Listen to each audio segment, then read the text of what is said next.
I'm going to be honest, a business card with 9 pictures of a rowboat on it doesn't look particularly good to me, so I'm just going to select all of these images right here, move them to the trash can, increase the size of this one image right here, and I want to show you one problem that you might run into.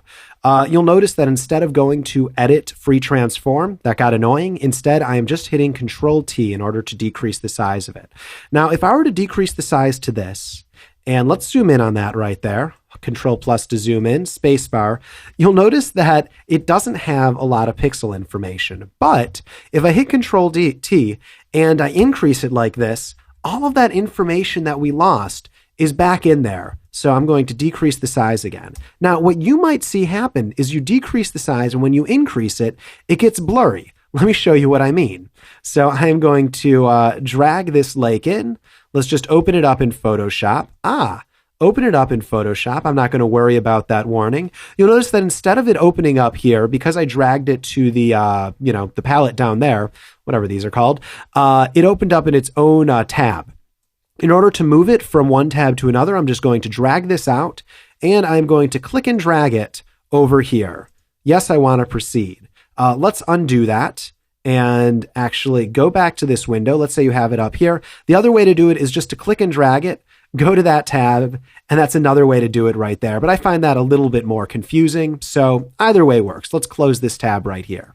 Now, if I decrease the size of this image, Control T to transform, decrease the size of this right here, and let's zoom in right here, and we can see that we don't have a lot of pixel information.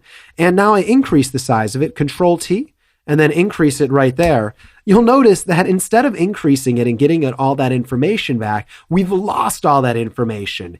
It was using this tiny bit of information right here in order to tell us what the big version is, which isn't particularly helpful. So why, with this one, are we able to decrease it to a teeny tiny image and then increase it and get everything back? Whereas with this one, we're not able to do that. When we try increasing it, it ends up looking like, well, crap. Here's the reason. The way that we brought this one in and the way that we brought this one in to the image make them two very different layers. Now, look at the layer palette right here. One of them has this tiny little icon on, which is telling us it's a smart object, and the other one doesn't. Now, I'm not going to get into all the differences of what a smart object is and what a smart object isn't, but all you need to know right now is a smart object you can increase and decrease in size and never lose quality, whereas a normal layer or a dumb object, let's just call them a normal layer, doesn't have that ability. If you decrease it in size, you can never get that pixel information back. So I am going to undo a few times until we have two viable layers. There we go. There's one. There's the other. And show you a couple of other things that are different with a smart object and a normal object. Now, in order to do that, I'm going to turn off this one and have it so we just have a normal layer right here. Now, I haven't shown you this yet, but what it is it's the Make a Square tool. It does more than that, but for now, let's call it the Make a Square tool. If I click and drag, I can select a part of an image. And then if I go to the Move tool, I can move whatever is inside of this square to another place that I want. Or let me do undo. I can copy it, I can paste it, and now it creates a new layer of just what's inside of that square right there. So the Make a Square tool is very nice in that way. If I were to go to, here we go. If I were to go to our Smart Object layer and do that same thing, so let's create a square and then use my Move tool and then try to drag it, I'm not able to do it. So this right here is a disadvantage to a Smart Object layer. You can decrease and increase it in size, but you're not able to do things such as really edit the image around. So for instance, let's take my dumb layer again, just a normal layer. If I were to take this entire bottom half and move it so half of it's on the top, half of it's at the bottom, and then move my text and put it in the middle, I can do that with a normal layer. But with the Smart Object layer, I'm not able to split it in half like that, at least not in any simple way. So that's the difference between a layer that's a Smart Object and a normal layer. All right, so the question that I'm sure you have right now, don't worry about how I'm doing multiple undos at once. It just speeds things up for demonstration. Let's not bog you down with information that you shouldn't need to care about.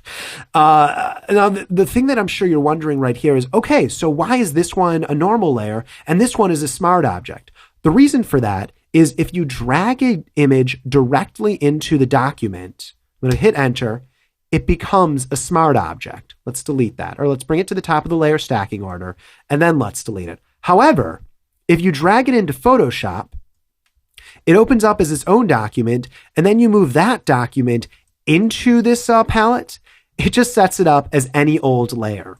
So you can switch something from being a smart object to not being a smart object. And the way to do that is by right-clicking and saying convert to smart object.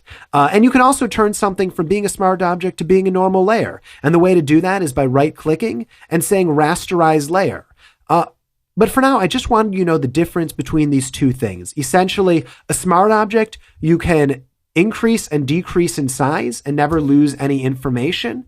And a normal layer, you can move things around as you want to your heart's content. And listen, this is just a small showing of the sort of things you can do with the normal layer. But if you decrease it in size, you've lost all of the information. So I just want to make that clear, the difference between a smart object and a normal layer.